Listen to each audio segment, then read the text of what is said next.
So we talked last time when I spoke about how the experts have been feeding us storylines for at least a century. The bankers and economists have blinded us with science, leading us to believe that economic progress, never-ending economic progress, will lead us out of the mess. By progress, economic progress though, the experts mean the monetization of all social interaction, all industrial processes, all farming processes, and the whole of the natural world upon which we depend for life itself. That's the tendency that we're following. So in this talk, we'll examine how we got here, what institutional processes led to the existence of powerful financial institutions capable of dominating the land, industry, agriculture, and all aspects of our lives. But first, we need to take a long, hard look at the financial crisis that has dogged this century. An Inside Job is a documentary film directed by Charles Ferguson about the financial crisis of the last decade. The film was screened at the Cannes Film Festival in May last year and won the Academy Award for the Best Documentary this year. Ferguson described the film as being about the systematic corruption of the United States by the financial services industry and the consequences of that systematic corruption, which reverberates across all the continents of the world. The film explores how changes in the policy environment and banking practices helped to create the financial crisis. Inside Job was well received by film critics who praised its thorough research. The film sets out to demonstrate that the financial crisis was not random or accidental, but avoidable. It begins with Iceland, which before the crisis was doing well economically. The country was highly deregulated in the year 2000 when its banks were privatized, so that they ultimately collapsed in 2008. In reality, the situation there constituted a Ponzi scheme, which credit rating agencies and government regulators failed to prevent. When Lehman Brothers went bankrupt and AIG collapsed on September the 15th, 2008, Iceland was swept, along with the rest of the world, into a global recession. A Ponzi scheme is a fraudulent investment operation that pays returns to separate investors, not from any actual profit earned by the organisation, but from their own money or from money paid by other investors. The principle has been around since Dickensian times. Since the 1980s, the practice has escalated beyond control throughout the entire financial system. From 1940 until 1980, the financial system in the United States was closely regulated by government. This wasn't because the government was democratically controlled and followed the wishes of the electorate. Rather, the financial industry wanted it that way. As soon as the powerful financial interests sought change, the laws changed and deregulation came in. Mergers were allowed and so on. A few giant firms came to dominate the US economy, the financial sector, each so large that their failure would destroy the financial system as a whole. By the 2000s, the financial industry was dominated by 5 investment banks: Goldman Sachs, Morgan Stanley, Lehman Brothers, Merrill Lynch, and Bear Stearns. 2 financial conglomerates, Citigroup and JP Morgan, 3 securitized insurance companies and 3 rating agencies, all linked by the securitization food chain. Under this system, lenders sold mortgages to investment banks, which bundled them together with other loans and debts into even more complex derivatives called collateralized debt obligations, CDOs, which they in turn sold to investors. Rating agencies gave many CDOs AAA rating. Subprime loans, preferred due to their higher interest rates, led to massive predatory lending. Many homeowners were given loans they could never repay. As a result, the housing boom became the biggest financial bubble in history. The film An Inside Job has been well received and well reviewed, but it doesn't take us very far towards solving the problems raised by the rampages of the world financial system, completely beyond democratic control. What is more, viewing Inside Job, one gets the impression that this is something new, a phenomenon of the late 20th and early 21st century. In fact, way back in 1932, O'Duffy had his finger on the pulse when he wrote in his non-fiction Life and Money, "If we continue our present financial policy, the logical end to the process would be a small band of wealthy people enjoying the benefits and luxuries of civilization, produced in overflowing measure by a small number of workmen, with an immense poverty-stricken multitude looking on in helpless idleness. But before that end could arrive, one of 2 things would have happened. Either Parliament would have yielded to an irresistible clamour to suppress all machinery, or the whole of civilization would have been smashed in universal warfare or revolution." Those words were published in 1932, during the depths of the Depression in the interwar years. Exactly the same factors were at play in the 1930s, as are evident 8 decades later. What are those factors? As we heard in the last talk, social credit is about the relationship between the real, the material economy, and the artificial construct of the financial economy. Douglas never tired of saying that what is physically possible can always be made financially possible, given the political will. There is no sense whatsoever in saying that something cannot be done merely because there is no money to do it. If the materials, the skills, the knowledge, the labour, the machines are ready for putting a plan into action, the lack of finance is not a valid reason for stopping a project. A world financial crisis provides a clear example of Douglas's thesis. If a town or a country or the whole world is ticking along nicely, producing goods and distributing via the market, all would seem to be well. So in our story, we introduce a financial crisis.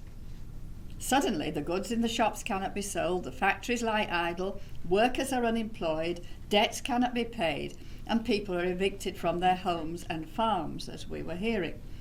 What has happened to the real economy? Have the farms, factories, buildings, transport networks, skills and so on disappeared? Not at all. The fault occurs in the man-made network of the interlocking institutions of finance. The film Inside Story is an angry film. It carries the credits, a crime like no other in history. And if you're not enraged by the end of the movie, you are not paying attention. The global economic crisis of 2008, we are told, cost tens of millions of people their savings, their jobs, and their homes. The fundamental question is, to whom should our anger be directed? The question is, where did the money come from in the first place?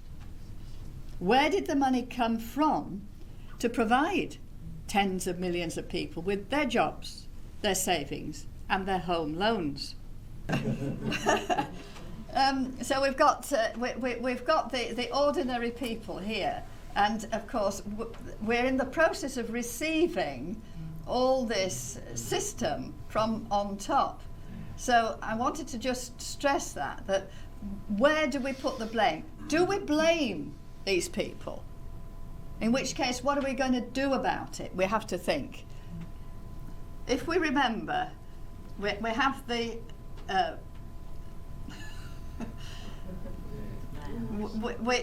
we have here the decision-making process there, but that all depends on this mass of the people. Take away that mass of the people and the whole thing collapses. So we have to begin to think differently, is my argument, and begin to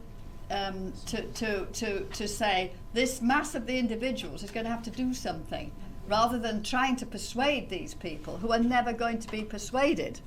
So we have to think laterally, as we were hearing in the last talk. I was really delighted to hear that last talk. It was very interesting. Right, so I think we're all right there. We'll go back to sleep again.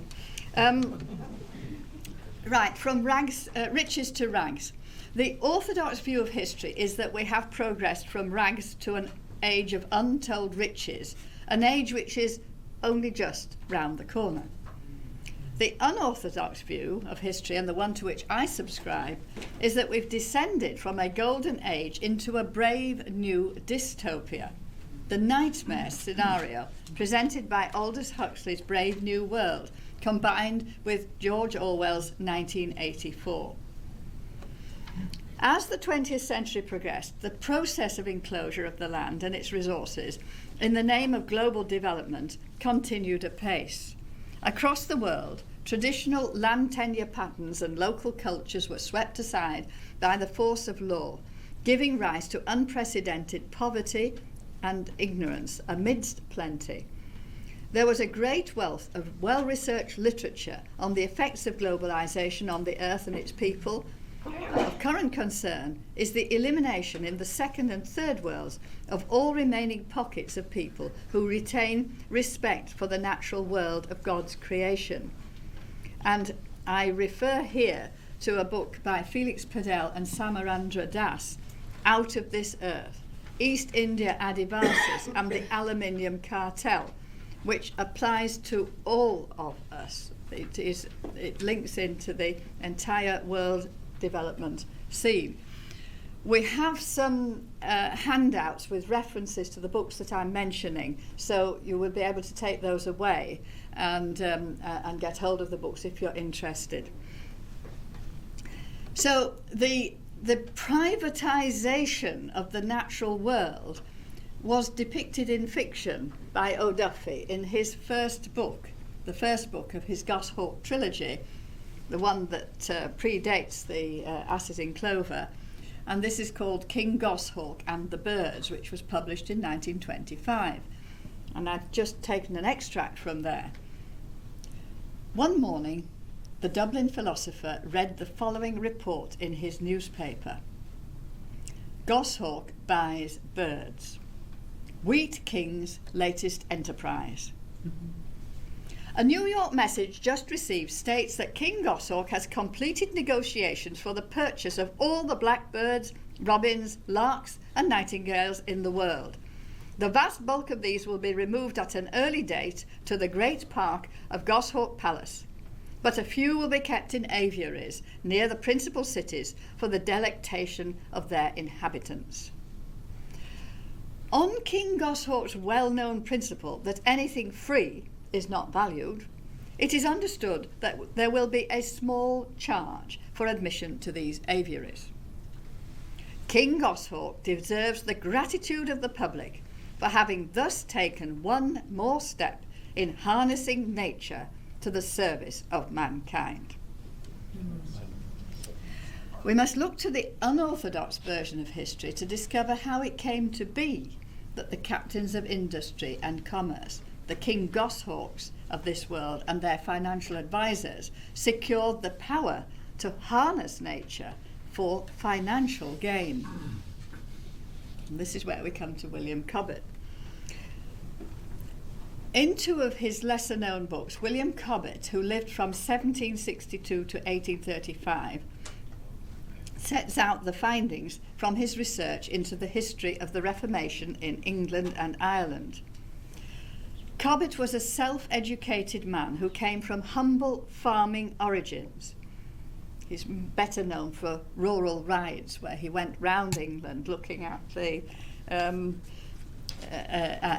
the state of farming throughout the country. He used his powerful pen to set the record straight on the matter of the social changes brought about by the Tudors, Stuarts, and William and Mary. For Cobbett, the Reformation in England was a time of unprecedented legal, political, and social change. In this process, private property came to be enforced in law, giving rights without responsibilities. Cobbett recognised that the religious changes were promoted by powerful people who had their own interests at heart and who cared nothing for wider society. The Reformation was really a devastation, and through that devastation, society was changed out of all recognition. Cobbett painstakingly documents the uprising of the rich against the poor, as he tells the story of the dissolution of the monastic houses and the confiscation of the property of the guilds. But first, Cobbett describes the peaceful advance of Catholicism in pre-Reformation England. From the 7th century until the reign of Henry VIII, Christianity became part and parcel of the very fabric of society. For 900 years, gentry endowed parishes, gifting churches, priests' houses, and glebe land, and securing material support for the church. Through a system of tithes, resources were channeled to the church so that charity could be given to all in need.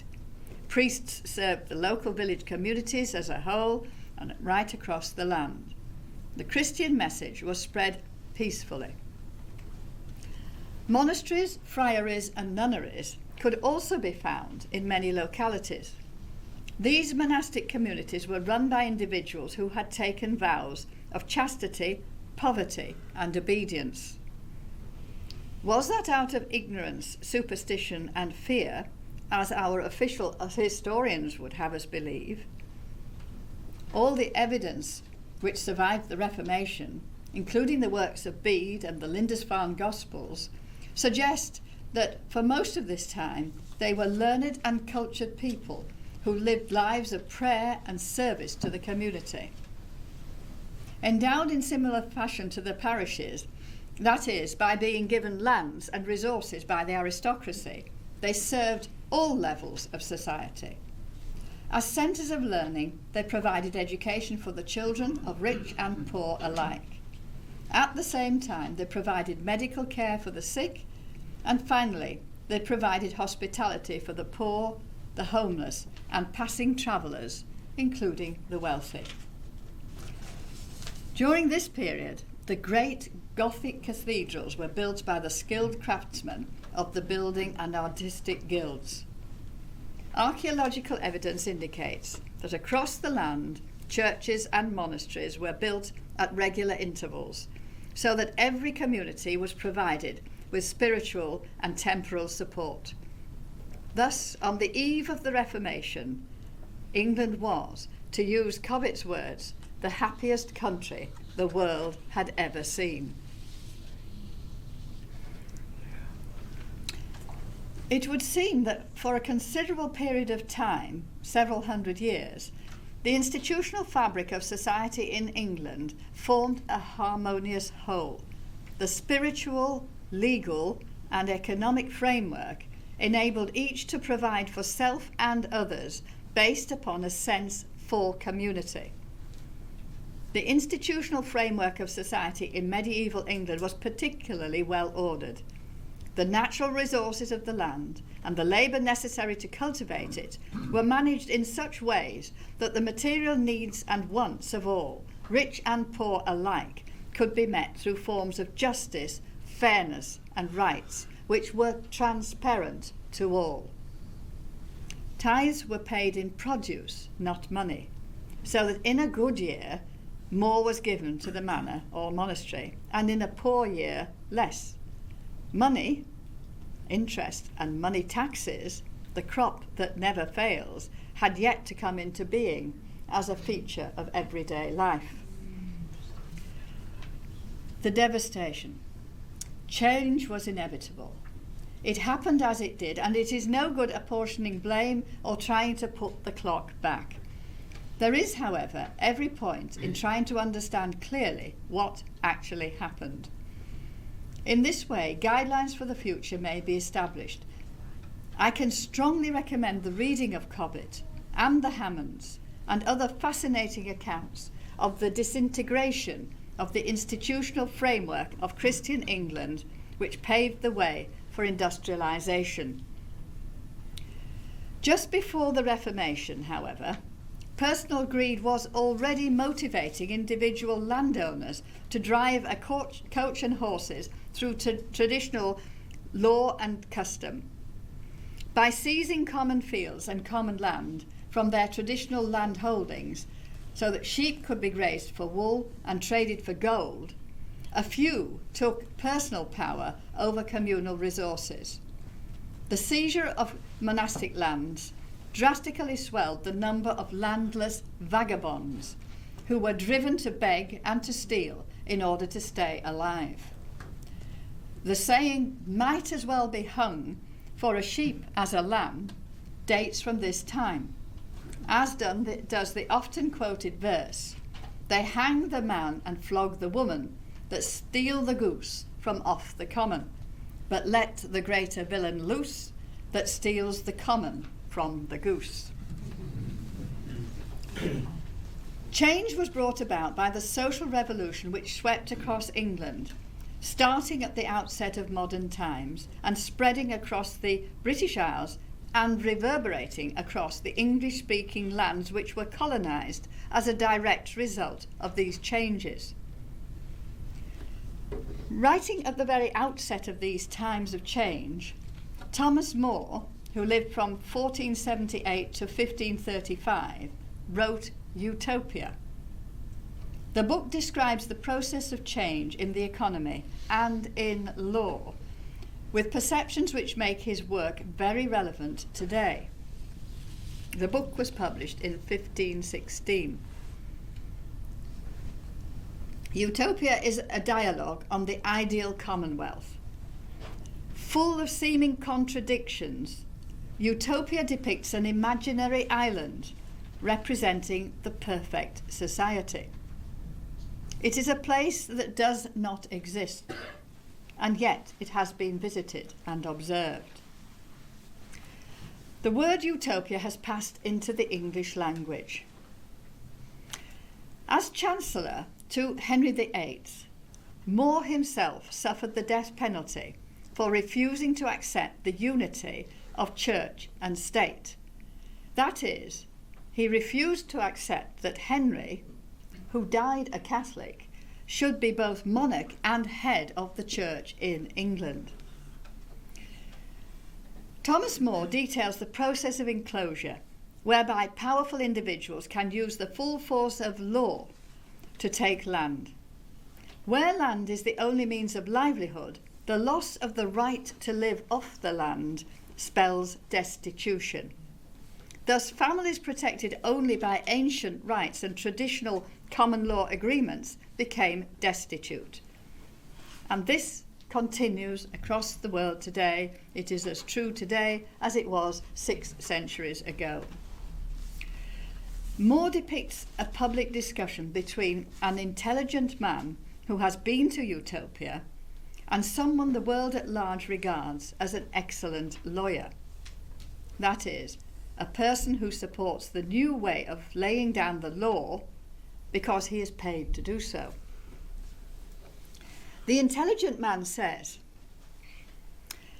"I once happened to be dining with the Cardinal when a certain English lawyer was there. I forget how the subject came up, but he was speaking with great enthusiasm about the stern measures then being taken against thieves. were hanging them all over the place, he said. I've seen as many as 20 on a single gallows. And that's what I find so odd. Considering how few of them get away with it, why are we still plagued with so many robbers? What's odd about it, I asked. And here the intelligent man spells out his thoughts. Now, what are his thoughts? Let's see. Right, this method of dealing with thieves is both unjust and undesirable, says the intelligent man. As a punishment, it's too severe, and as a deterrent, it's quite ineffective. Petty larceny isn't bad enough to deserve the death penalty, and no death penalty on earth will stop people from stealing if it's their only way of getting food. In this respect, you English, like most other nations, remind me of incompetent schoolmasters who prefer caning their pupils to teaching them. Instead of inflicting these horrible punishments, it would be far more to the point to provide everyone with some means of livelihood, so that nobody is under the frightful necessity of becoming a thief and then a corpse. The excellent lawyer persists in arguing that the starving can always find work in a trade or on the land, but instead they deliberately choose to be criminals. In the final talk of this series, if you're still with me by then, we will pick up on the intelligent man's suggestion that it would be far more to the point to provide everyone with some means of livelihood. At that time, it could only have been access to land. In the present day, it might perhaps be access to a money income. So we come to the coming of the money income. The enclosure of the land and the destruction of the monasteries drove the destitute into the hedgerows to steal and to starve. The Elizabethan poor laws were the first attempt at secular provision from taxation under secular law. Such provision deprives the poor of all dignity and respect, such as was accorded to them by the monasteries. The process continued into the 20th century and is encapsulated in present-day means-tested benefits. Cobbett contrasts the peaceful advance of Catholicism in pre-Reformation England with the violence of its overthrow during the 16th and 17th centuries, providing an amazing summary of the whole process. He observes that the development of the Constitution from the rights enshrined in Magna Carta was part and parcel of the civilised and civilising culture of pre-Reformation Catholic England. He further delineates the process whereby the stable medieval way of life was cast aside by force, by the horrific deaths meted out in the form of being dragged through the streets, hung, drawn and quartered, and by the suppression of uprising through the use of foreign mercenaries. Queen Mary Tudor was vilified for sentencing to violent death 270 individuals at Smithfield for proven treason or for heretical opposition to the Christian faith of their fathers. Cobbett does not condone public executions. Nevertheless, he forcefully documents the fact that in the name of the Reformation, hundreds of thousands were cruelly killed for the crime of remaining faithful to the faith of their fathers. Cobbett reveals a very different course of social history from that depicted by the official historians of modern times. Thus we forget that the Constitution copied by America and the envy of countries across the world, enshrining the civil rights of citizens, was not drawn up by the Protestants. Historians in the pay of the powers that be would have us believe that ignorance and superstition were the hallmarks of Catholic England.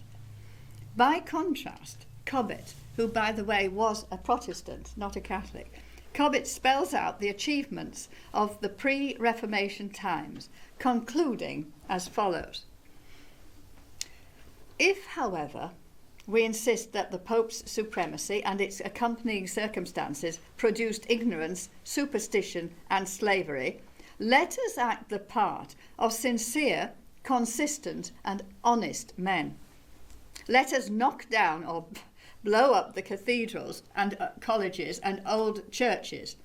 Let us sweep away the 3 courts, the 12 judges, the circuits, and the jury boxes. Let us demolish all that we inherit from those whose religion we denounce and whose memory we affect so heartily to despise. Let us demolish all this, and we shall have left, all on our own, the capacious jails and the penitentiaries, the stock exchange, the hot ankle and knee swelling and lung destroying cotton factories, the whiskered standing army and its splendid barracks, the parson captains, parson lieutenants, parson ensigns, and parson justices, the poor rates and the pauper houses, and by no means forgetting that blessing which is peculiar and doubly gloriously Protestant, the national debt. Ah, people of England, how you have been deceived. So, in conclusion, the founding of the Bank of England and the origins of the national debt are, I think, matters familiar to most of us here. However, Cobbett presents the facts in a new light. For the money economy to develop, it was necessary to develop a secular mindset. It was necessary to become scientific, to view events objectively, to accept the harsh realities of life. The poor could not be fed or housed if they didn't work. Those who supported the old ways, at the instigation of a foreign pope, had to be eliminated, first by foreign armies and then by standing armies. Thus the forces of law and order took over from the superstitious nonsense of a bygone age. Finance makes the rules and establishes them in law. The world is in the grip of a financial system, a pyramidal financial system, seemingly beyond human comprehension or control. Production for war and consumerism eat up the landscape, throwing people off the land. Deprived of the means of livelihood, millions starve. Untold millions spend their lives in the service of the money economy, doing what they are told to do by an employer or a distant employing body. O'Duffy demonstrates so clearly throughout his works the basic problem is not any longer with the powers that be. Rather, it is with us ordinary people, you and me, without whom the powers at the tip of the pyramid would not have a leg to stand on. Humanity as a whole is in a pickle.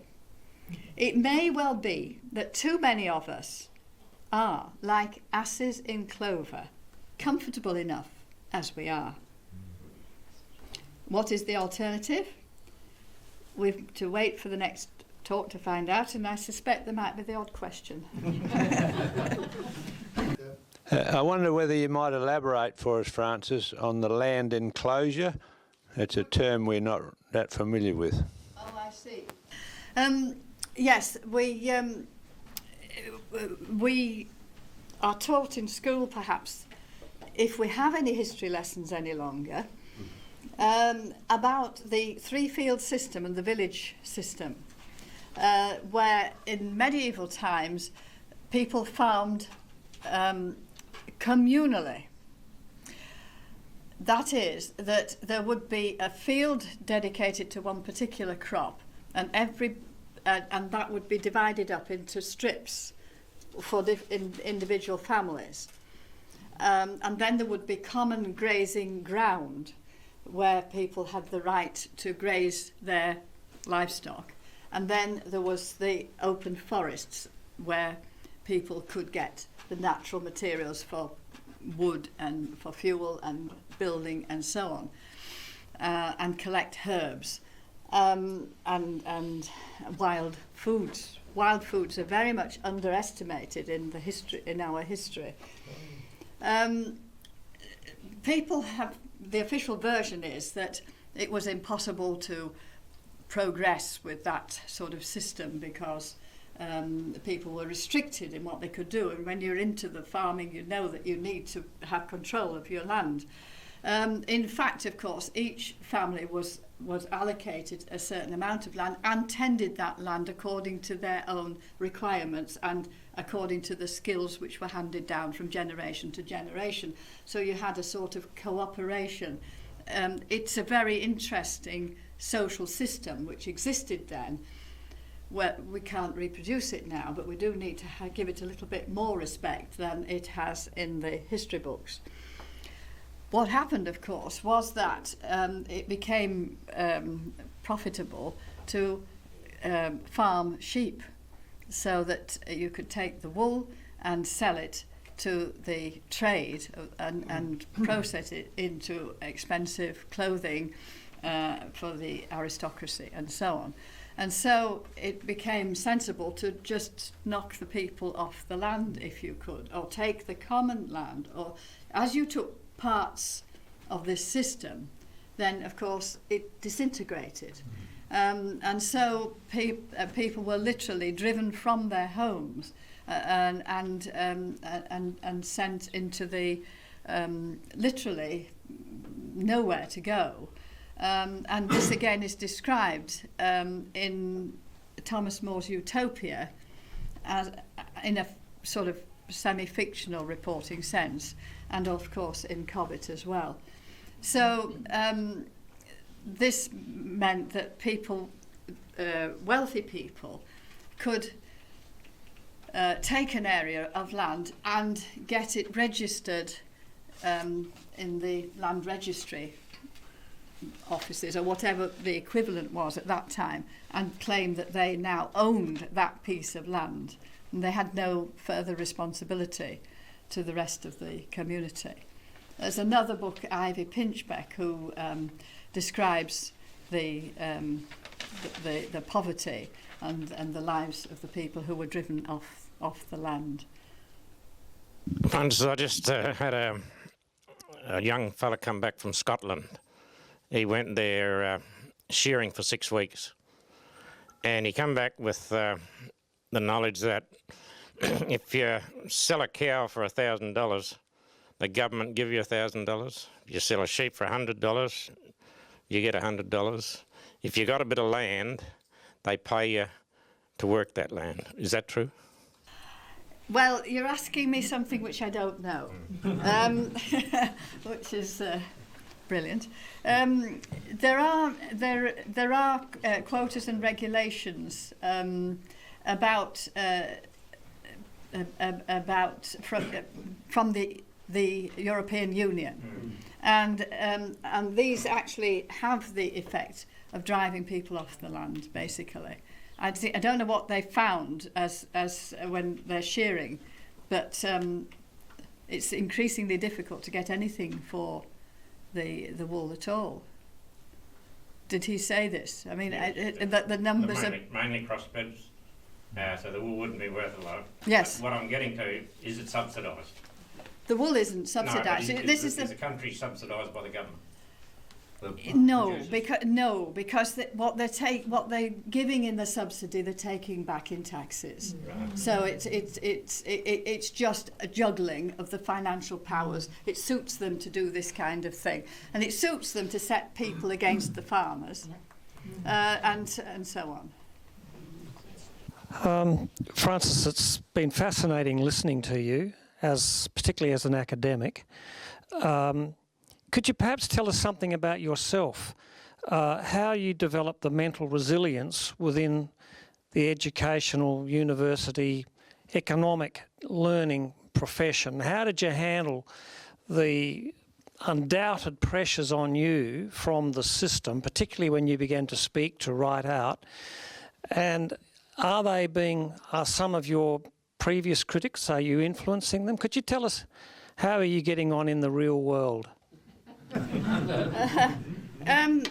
Well, yes, I was trying to indicate that actually I didn't go into when we say as an academic. I could only do this by funding myself in order to do the research. There was no funds available, And if I'd wanted to teach, then I would have had to teach mainstream economics. And that I didn't want to do. So I taught in other places. I taught outside, so I wasn't muddling up.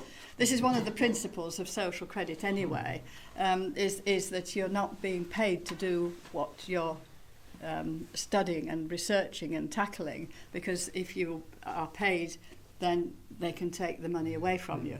And so I had to stand outside that system. And this is what I was saying in the last talk, that the academics who were moved towards me, or towards social credit, or towards thinking in those ways, were discouraged, firmly discouraged from pursuing the subject. So that means that I have been just left out, inched out of academia. The interesting thing, though, is that social credit ideas are seeping in all the same. And it's Michael Rowbottom's book, The Grip of Death, which is really waking people up. It is spreading quietly in a sort of underworld way. I came across the work of Mark Anielski, who has written a book, The Economics of Happiness, 2 or 3 years ago. And in it, he has a section on finance. And he said that when he was starting to write this book, he is a very well-established academic and gives advice to the government of China and that kind of thing. But when he was writing this, he got some advice from Herman Daly, who is a very well-known economist in sort of thinking circles. I mean, we can all have a big discussion on that one, but he is very well known and people would know him. And he said that the most significant book at the moment was Michael Rowbottom's The Grip of Death. And that was then put into the introduction. Not a word about Douglas, not a word about social credit, but that, you know, that is what's happening at the moment, that people are desperate to find alternatives, but they are so easily diverted from their own, from pursuing that by the risk to their own reputations and careers. Mm. You spoke of the world financial crisis. It's a crisis really for whom? For some people, it might be a step in the right direction. Now, what is it specifically about social credit policies that so upsets the detractors, and why? It isn't anything to do with the social credit policies. The detractors are people who want the present system to continue. I'm a little uncertain about that first part of the question, but it's nothing to do with the social credit policies. Those are sound, but they know they are so sound that they would threaten the system as we have it at the moment, the power system, and therefore they are making sure that they discredit social credit and by any associations which they can connect it with. The thing about it might not be a bad thing is I'm afraid, a Marxist argument. The Marxists say, good, the crumbling means the end of capitalism. When you say to these quite well-heeled Marxists, well, what does that actually mean? Where is that going to leave us if the system, the edifice that we have, that we'll hear about in the next talk, that totally crumbles? and they haven't an answer. Social credit obviously is a threat to all of these people. In the tactics to actually introduce it and get people on side is their way of having a more of a win-win type situation that they can't refuse. So instead of the banks and the Jews or whoever, the financial people being against it, is the way of working around that to bring them on side so that there's an advantage for everyone. There would be advantage to it for everybody, yes. I absolutely agree with that, if they would only see it. But the chances of getting the structures at the top of the pyramid, those structures on our side are nil. It's only individuals who will see the light and come out of those. And it's only individuals who are at the bottom who will see the light and create new structures. There is no other way. But I think there are a lot of things that we can do, and that's what I've tried to include in the books which I've written. It's not that I've written the books, they're nothing to do with me really. They're to do with all those other people who have written books. And so if you look into my books, you'll find that you're led on to others. And your question really reminded me of the beginning of what everybody really wants to know about money. And that refers to Your Money or Your Life, which is an American initiative. And they talk about looking at what you are actually doing when you are working for money and what are the other reasons that you work together with other people for, and to encourage people to begin to look at those ways so that we can focus on the things in life which are really important. And they describe their particular way of setting about things, but there's plenty of scope for different initiatives and different ideas. And I think that's one of the things when we talk about what is the social credit policy or what is this particular scheme or how would that work. No, there is no blueprint, and Douglas never tired of saying that. There is no simple way of doing it. Each circumstance is different, each individual is different, groups of individuals, every group is different, and you cannot generalise. So we need to begin to wake up to seeing differences and celebrating differences rather than trying to be all the same. Most people, when they do provide a goods or services, they say they make money, but they really don't. They only earn existing money. You're going to comment on that? It seems to be a whole different type of thinking, doesn't it? It does. It does. I'd love to be able to amplify on that at much greater length. I do admit that there was a time in my life when I really had a wonderful time. I forgot all about good causes and study and everything else, and for a couple of years I was a full-time antique dealer, and I made money. I made money, and I really enjoyed that. But as you say, that is in the sense that I was getting money from other people who were happy to pay me that money for the things which I gave them, and I took more from them than I paid out for the things which I bought. I did really enjoy that time, and it did give me some very interesting insights which we might be able to discuss at leisure, perhaps, informally. Yeah.